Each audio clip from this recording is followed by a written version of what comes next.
So not many people know much about emotional intelligence. But on the other hand, they know a lot about IQ or intelligent quotients. What do you think the differences are between the two? So sort of the difference between an EQ and an IQ. My understanding of this, again, I'm not a neuroscientist, but just based on what I've read, and I've read a lot in this, but there are two quite different things.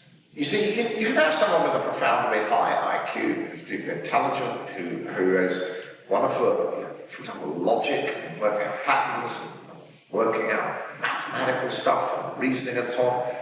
But that person could, if we said that person had low emotional intelligence, so they've got a high IQ, but their emotional intelligence would be lower if they were at the same time as having all this genius in that part of life, in terms of the IQ. But if their EQ was lower, that would suggest that maybe they have a difficulty in understanding things that are connected with emotions. So I think they're two quite different fields, actually.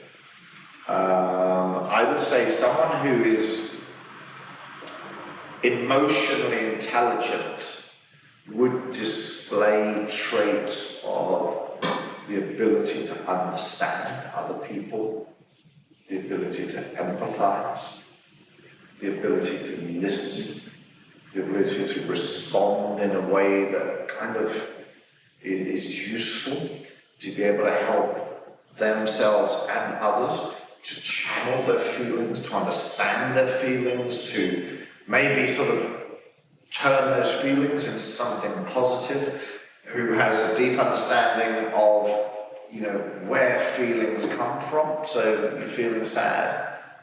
Well, why are you feeling sad? Tell me about this. Talk to me about what's going on. And I'm just going to sit here and listen and see if we can get to the bottom of where some of this stuff is coming from. See, this is emotional intelligence. The other kind of intelligence quotient, is it the traditional IQ doesn't look at things like that. It's just looking to apply logic, identify patterns, to reason things out, but not things on the emotional level. There's kind of slightly different fields. So it's very possible to have high IQ, low EQ, or even high EQ, not such a high IQ. I mean, those things are different. I think emotional intelligence is one of the most important fields of study in the world today. And it's something that is fairly recent. It's still, compared to the history of time, it's still quite a nascent field of study, but I think it's really important. And it's one that fascinates me. So there should be a balance between IQ and EQ. Yeah, well, I think ideally you would have this balance between IQ and EQ. In terms of IQ, I'm not so sure. I haven't done so much research into it. Can you really do much to increase your IQ? I guess you can. But I think there's a lot we can do to help people with emotional intelligence. Because I think that if we all worked on emotional intelligence and developed our capacity, ability to be emotionally intelligent, I think we'd actually live in a better world.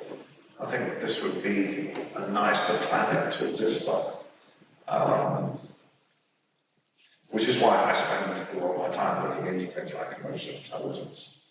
I think it's very important as well in the field of mental health. One of the things with mental health is people get thoughts and feelings, and one of the things that can be very scary is they don't know where those things come from. But if you have some skill in the area, knowledge in the area of emotional intelligence, you might just be able to put your finger on what is the cause of some of these things.